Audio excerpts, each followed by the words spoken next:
Tapi kalau kita melihat kan ini kan memang kalau dilihat khusus medan ekstrim ya. Ada nggak sih pengalaman dulu-dulu sempat trip yang paling ekstrim tuh kemana sih sebenarnya? Boleh dimulai dari Om. Kalau kita bicara off-road sih mungkin banyak ya Banyak. kegiatan-kegiatan yang ekstrim banget. Tapi kalau yang untuk overland ini bedanya. Jadi overland dengan off-road itu sama-sama menggunakan kendaraan 4x4. Tapi kalau yang Indonesia 4x4 overland itu medannya relatif lebih ringan dibandingin off-road pada umumnya. Dan ini bisa diikuti oleh kendaraan-kendaraan 4x4 yang standar pun masih bisa dan bisa diikuti oleh keluarga. Tapi kalau dari setiap penyelenggaraan overland dari sampai dengan ke-21 ini mungkin menurut saya yang paling berat itu ada ketika kita jalan berpetualang di daerah Majalengka. Jadi saya lupa nama tempatnya apa, tapi ngelewatin hutan pinus, terus hujan gitu ya, emang tempatnya gelap, hutan kanopi begitu, terus tanah dan sebagainya. Saya ingat tuh Pak Hari sempat keprosok kalau nggak salah di situ ya, terus sempat ditarik. Untungnya bukan saya nyupir. Untungnya, jadi ikut di dalamnya gitu, mobilnya. Gitu. Tapi ya itulah. Itu merupakan bagian part of the game-nya gitu daripada kegiatan overland. Tapi kalau misalkan tadi seperti Om Heri tempat pelosok itu ya, itu bagaimana tuh di saat perjalanan? Apakah nanti ada bawa bantuan atau bagaimana? Bawa. Oke. Kebetulan sebelum kita menjalankan Indonesia 4x4 overland, jadi pada waktu itu tahun 90-an, late 80 sampai dengan 90-an itu marak sekali event-event 4x4, 4x4. Tapi pada waktu itu karena euforia jadi semua dilombakan. Kebetulan saya sama Yuma terlibat di situ, tapi dengan berjalannya waktu, umur, kondisi keuangan, kita sudah tidak bisa lagi ikut kompetisi. Walaupun hasil daripada kompetisi itu udah bawa piala banyak di rumah. Wow. Berarti Om Heri sama Om Yuma ini udah ini ya, udah jago banget ya, legend ya di dunia. Bukannya jago, kita pionir. Wow, pionir tapi ya. belum tentu jago loh. Tapi kalau udah pionir jago lah pasti lah ya. Kita pionir. Jadi dengan ya seiring dengan berjalannya waktu, umur, kondisi keuangan, ya akhirnya kita bikin perjalanan-perjalanan menuju ke tempat-tempat yang indah di Indonesia. Karena pengalaman kita, Indonesia kita tahu sangat indah. Iya. Sampai kita mati belum semua Indonesia yang indah kita bisa datengin. Iya. Saya yakin itu. Berarti memang walaupun kita sampai kapanpun jalan masih banyak ya tempat-tempat lain di Indonesia tuh yang belum kita jelajahi. Sangat banyak, sangat banyak. Baik, kalau dari Om Yuma ada nggak tempat event yang paling berkesan deh? Berkesan pas didatengin tuh ada nggak? Semua bagus sih. Bagus ya? Cuman ada yang bikin memang ada yang lebih ya kesannya kan udah dari dulu tuh kayak Kalimantan gitu kan kayaknya wah ini bener. Tapi ya kita jalan terbesar ya, di dunia. Gitulah. Jadi malahan kita pernah arung jeram kendaraan naik di atas kapal, kita arung jeram pakai kapal itu, kita di atas mobilnya. Bayangin aja kita nggak pernah ngalamin seperti itu, kita ngejalanin kan. Ya itu ya kita semua tergantung si pemegang perahu itu kan. Jadi ya kita hanya siap-siap untuk kalau terjadi apa-apa ya pasti berenang ke pinggir gitu aja. Wow, luar biasa berarti experience-nya. Wah itu sih, sama pendalaman banyak kan. Saya juga makanya kadang-kadang bawa barang-barang yang saya lihat kayak ada tangga di penduduk. Saya tanya mau dijual atau gimana, bawa pulang taruh di atas mobil. Ya kadang-kadang kan untuk kita mengingatkan, oh kita pernah ke daerah sana, Tapi Hari lebih banyak. Karena Hari jauh, jangankan di Indonesia, luar negeri aja dia jalanin. Boleh ya. Saya pernah ikut sekali, yang jauh ya. Yang beberapa tahun yang lalu ya. Itu waduh jauh banget tuh sampai ke Brunei ya. Sampai ke Brunei. Iya, ke Brunei. Bawa mobil? Itu pengalaman saya pertama ikut sama dia. Itu biasanya berapa lama Om kalau sampai? Jadi nggak perlu punya mobil. Jadi kita bisa nebeng. Nebeng bisa ya, kalau punya mobil dulu kita mau nebeng ya. Nebeng sama teman.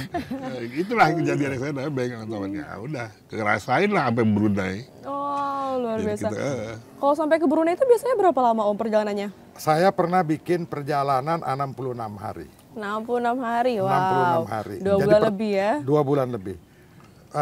Pengalaman pertama saya diajak oleh teman dari Malaysia di Sabah tahun 96. Dia ingin membuat satu perjalanan keliling Kalimantan. Oh. Sedangkan Kalimantan kan belum ada jalan. Jalan di Kalimantan itu kan baru 25 tahun. Tahun 96 belum ada jalan sama sekali. Jadi kita surveinya aja sebulan. Kita keliling seluruh Kalimantan. Jadi seluruh Kalimantan 3 negara. Malaysia, Brunei, Sabah, Sarawak, dan Indonesia. Itu tahun 96. Ketika itu saya merasa tertantang untuk membuat terus perjalanan-perjalanan mengelilingi Indonesia. Kebetulan saya ketemu sama organizer dari salah satu perjalanan yang paling diperhitungkan di dunia. Kalau saya boleh sebut namanya Camel Trophy. Oke. Itu saya ketemu sama CEO-nya. Saya tanya, karena kan Camel Trophy itu 4 kali di Indonesia. Hanya satu negara yang ketempatan Camel Trophy 4 kali. Saya tanya sama dia, kenapa kamu bikin event sampai 4 kali di Indonesia? Dia bilang, the best off-road playing ground is in your country, especially Kalimantan. Jadi dia bikin 4 kali. Belum pernah ada negara di dunia ketempatan 4 kali. Playing ground. Playground ya. The best off-road playing ground, especially Kalimantan. Nah, tahun 97 saya dapat sponsor dari negara Brunei. Saya bikin lagi event keliling Kalimantan lagi. Wow. Pada waktu itu sayangnya ada kebakaran hutan cukup besar, jadi ya kita tersendat sampai mulur 1 bulan lebih gitu. Jadi dan itu kita akan terus jalanin, tapi tidak bisa setiap tahun karena minimnya sponsor. Minimnya sponsor. Oh, mungkin ini ya, banyak masyarakat mungkin belum banyak mengenal kali terkait overland ini, makanya mungkin agak masih sulit. udah jauh lah itu, ya. udah yang apa ya, yang udah. Cuman kalau tadi kan sempat dengar yang Om Yuma bilang tuh, Iya. datang ke mana, ke daerah mana, terus bawa oleh-oleh ya. sesuatu yang mungkin jadi ciri khas daerah tertentu dan itu unik dibawa kemana. Dan saya masih ingat banget kenapa pada tahun 2017 lah kita bikin Indonesia 4x4 Overland itu pertama kali. Itu saya ingat banget, waktu itu ayah saya pernah bilang, Pak Haris Sanusi, Indonesia tuh kenapa unik? Karena begini, katakanlah kita berangkat dari titik A ke titik B. Ini daerah kota A atau kota B gitu ya. Nah, kita jalan dari A ke B, itu katakanlah 100 kilo overland, jalan darat. Begitu sampai di kota B, ternyata budayanya udah beda. Bahasanya udah beda. Kulinernya udah beda, bentuk rumahnya udah beda. Adat istiadatnya berbeda. Kita jalan lagi ke kota C, 100 km lagi. Beda lagi, kadang-kadang muka orangnya juga udah beda. Dan ternyata... Tapi semuanya ada yang cantik kan? Semuanya pasti ada yang cantik. Itu pasti ya. Dan ternyata nggak ada negara lain yang seperti itu.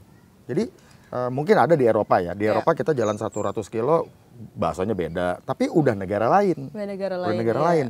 Nah, keunikan ini yang kita mau angkat sehingga Indonesia nih bisa dianggap sebagai keajaiban dunia ke-8 dilihat dari keunikannya itu. Iya. Keanekaragamannya ya. Keanekaragamannya itu. Belum keindahan alam. Keindahan alamnya dan sebagainya. Nah, kendaraan apa yang cocok? Kendaraan-kendaraan jelajah seperti di belakang ini. Dan itulah makanya kenapa kemudian kita bergabung. Pastinya ada senior-senior di sini. Yuk kita bikin. Kita punya nih pengalaman, kita punya kemampuan dan sebagainya. Dan sebagai tambahan ini, Vin. Kedua senior kita ini, Om Yuma dan Pak Haris Sanusi, kebetulan juga sebagai pendiri dari Federasi Offroad di Indonesia. Wow, atau yang disebut dengan Indonesia Offroad Federation. Ya? Betul.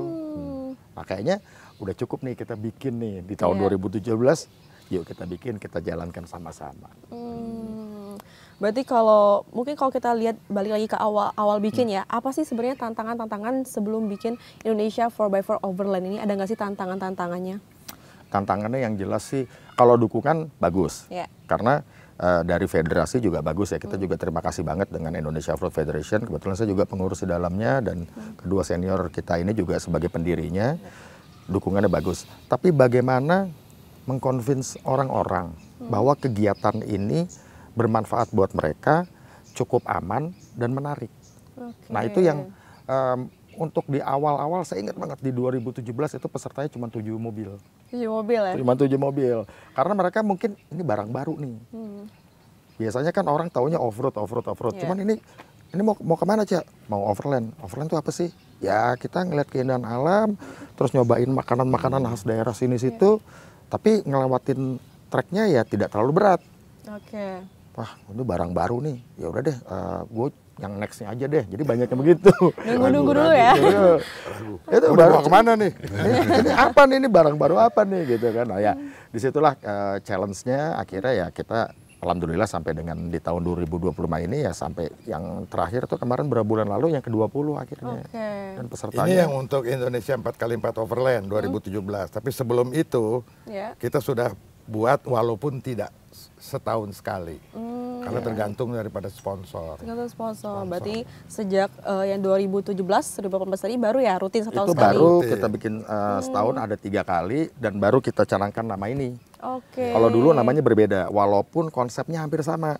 Konsepnya sama. Jadi perjalanan. Dulu kita bikin kalau nggak salah road venture ya. Road venture. Indonesia Road Venture. Kita keliling sampai 2 bulan ada juga kayak begitu. Dan kalau bisa dibilang kita ini adalah orang-orang yang berjalan di jalan yang sunyi. Kenapa di jalan yang sunyi?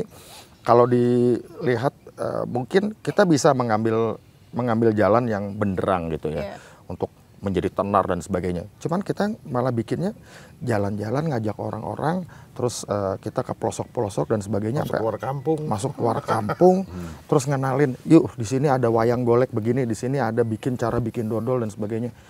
Orang tuh kadang-kadang kurang highlights gitu kan.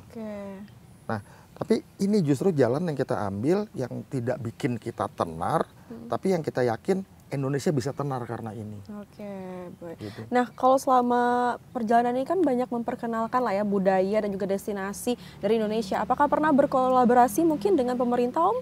Selalu ya. Jadi ketika kita mau bikin, katakan suatu tempat nih, suatu tempat, kita pasti kolaborasi dengan pemerintah daerah setempat dalam hal ini mungkin bupatinya, terus kemudian juga dari dinas pariwisata. Kalau setingkat kabupaten kota, tapi kalau tingkatnya nasional, kita juga pernah dengan Kementerian Pariwisata ya, kita sering sekali. Untuk yang nasional, untuk yang event internasional, karena event internasional ini kan kita mengundang pihak-pihak asing. Jadi ada yang terakhir kita bikin itu dari peserta ada dari Inggris, dari Australia, dari istrinya Asemi orang mana tuh? Norwegia.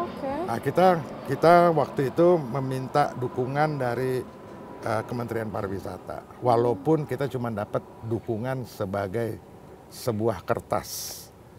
Gitu. Jadi untuk bisa berjalan mengenai sponsor-sponsor, kebetulan saya pada waktu itu mendapatkan beberapa sponsor dari perusahaan-perusahaan di luar. Di Jepang. Karena saya selalu buat kalau yang internasional, saya ingin start selalu di luar negara. Karena di luar negara itu kita sangat mudah untuk mendapatkan sponsor, sangat mudah untuk mendapatkan dukungan, quote and quote, dukungan dana dan dukungan material dan moral. Kalau katakanlah di negara lain ya, kalau mereka tanya, you start di mana? Oh start di hotel.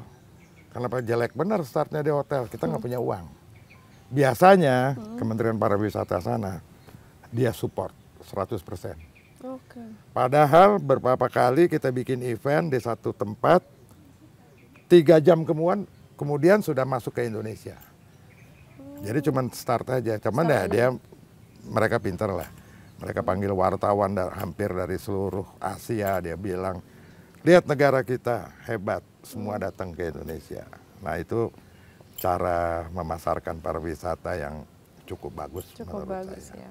Berarti emang ini eventnya udah skala internasional ya, udah sampai banyak orang asing Yang gitu. tahun 2000 berapa yang Petronas? Oh itu belum ada Indonesia 4x4 Overland. Jadi kita tahun 2006 itu kita bikin keliling Indonesia selama 62 hari. 66, 66. 66 hari, 12.000 kilo. 12.000 kilo, pesertanya ada 21 kendaraan ya. Ya, dari 21 luar kendaraan negara dari luar semua. negara.